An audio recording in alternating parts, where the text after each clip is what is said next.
السلام علیکم۔ آج انرجی لیول تھوڑا سا لو ہے کیونکہ جس بارے میں بات کرنے جا رہا ہوں اس کے بعد پھر انسان کا انرجی لیول شاید اس کو تو زمین پھٹنی چاہیے اور اس کو دفن ہو جانا چاہیے، میں تو پھر بھی شاید کیمرہ کھول کے اس کے سامنے بول رہا ہوں۔ لاہور میں ایک بڑا ہی گھٹیا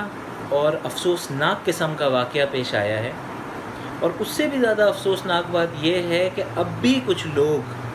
ان کی مینٹلٹی یہ چیز کہہ رہی ہے کہ غلطی اس لڑکی کی تھی اور اس کو اس وقت اس پارک میں نہیں جانا چاہیے تھا جہاں پر مردوں کی تعداد زیادہ تھی۔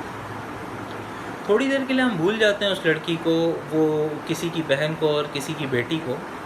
ہم ایک ایگزامپل لیتے ہیں کہ اگر کوئی کال گرل ہے جس کو ہم پروسٹیٹیوٹ کہتے ہیں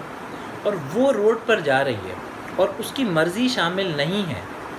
تو کیا بائی لا یا پھر یہ سوشلی ایکسیپٹیبل ہوگا کہ میں اس کو ٹچ کروں؟ میرے خیال سے جتنی میری نالج ہے، نہ یہ بائی لا ایکسیپٹیبل ہوگا، نہ یہ اخلاقی طور پہ بہتر ہوگا، نہ میرا مذہب اس چیز پہ اجازت دیتا ہے۔ تو کیسے یار آپ یہ بات کر سکتے ہیں کہ جی اگر کوئی لڑکی پارک میں شام کے ٹائم گئی تھی، یا اس نے جی ڈریسنگ ایسی کی ہوئی تھی، یا وہ فلانے پلیٹ فارم پر ویڈیوز بناتی تھی، تو پھر آپ کو رائٹ مل گیا کہ آپ اس کے ساتھ جو چاہیں کریں، اور پھر کرنے والوں کی کوئی غلطی نہیں رہی اور ساری غلطی اس لڑکی کی ہو گئی؟ تو ایسی مینٹلٹی اگر آپ رکھتے ہیں اور اب بھی اگر آپ کو لگ رہا ہے کہ جی آپ کے جو کمنٹس ہیں وہ ٹھیک ہیں، تو پھر میں اپنا وقت تو ضائع نہیں، میں آپ کا وقت میں نے ضائع کیا، تو آپ کو سمجھانے کی کوشش کی، میں اس کے لیے تہ دل سے معذرت چاہتا ہوں۔ دوسری ایک اور بات کہ جس طرح میں سوشل میڈیا پہ دیکھ رہا ہوں، آپ دیکھ رہے ہیں، اس طرح سے وہ 400 اور 500 لوگ بھی دیکھ رہے ہوں گے۔ جب وہ آپ کے کمنٹس پڑھتے ہوں گے نا، تو ان کو لگتا ہوگا کہ ہاں یار ہم نے بالکل ٹھیک کیا ہے، کیونکہ وہ لڑکی تو تھی اسی لائق، اور جب وہ پارک میں آئی تھی اور جب اس کی ڈریسنگ ایسی تھی تو ہمارا تو حق بنتا تھا کرنا۔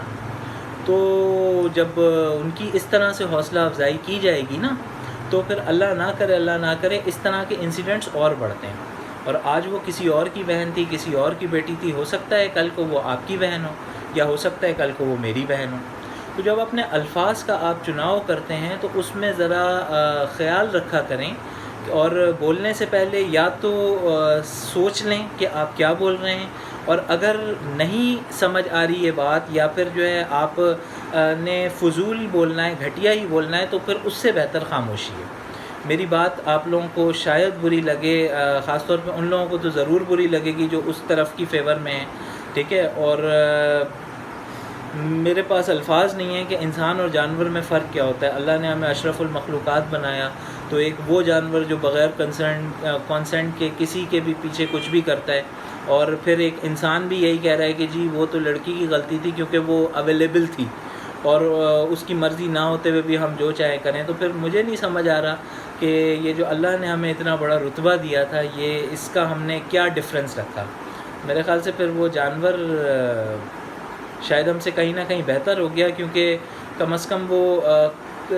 تھوڑے بہت ایتھکس کا خیال رکھتا ہے، تو شاید ہم اس سے بھی گھٹیا ہو گئے۔ 400 اور 500 لوگ، اگر ایک لڑکی تو چھوڑ دیں یار، شاید اگر میرے پیچھے بھی 500 لوگ لگ جائیں نا، تو میں زندگی بھر وہ انسیڈنٹ شاید بھلا نہ سکوں۔ آئی ڈونٹ نو اس پہ کیا گزر رہی ہوگی، آئی ڈونٹ نو اس لیے کیونکہ شاید میں وہ کبھی فیل نہیں کر پاؤں گا وہ چیز، اور اللہ نہ کرے کہ کبھی بھی کسی کو فیل کرنا پڑے۔ خیر، میسج صرف اتنا سا ہے کہ جب آپ کچھ بول رہے ہوتے ہیں، خاص طور پہ سوشل میڈیا پہ، تو اس چیز کا ذرا خیال رکھا کریں کہ جب وہ اس کے ریلیٹیوز، اس کے گھر والے، وہ لڑکی خود جب یہ کمنٹس پڑھ رہی ہوگی تو اس پہ کیا گزر رہی ہوگی، اور جو درندے تھے 400 یا 500، جب وہ آپ کے کمنٹس پڑھ رہے ہوں گے تو وہ اپنے آپ کو کتنی شاباشی دے رہے ہوں گے اس چیز پر۔ امید ہے انشاءاللہ یہ میسج لوگوں تک پہنچے اور اس بات کی تھوڑی سی سمجھ آئے۔ میں اپنی کیا یار بس بولوں، انشاءاللہ کوشش کریں گے پھر انشاءاللہ آپ لوگوں کے ساتھ کسی اور میسج کے ساتھ ملاقات ہو۔ تب تک کے لیے اللہ حافظ۔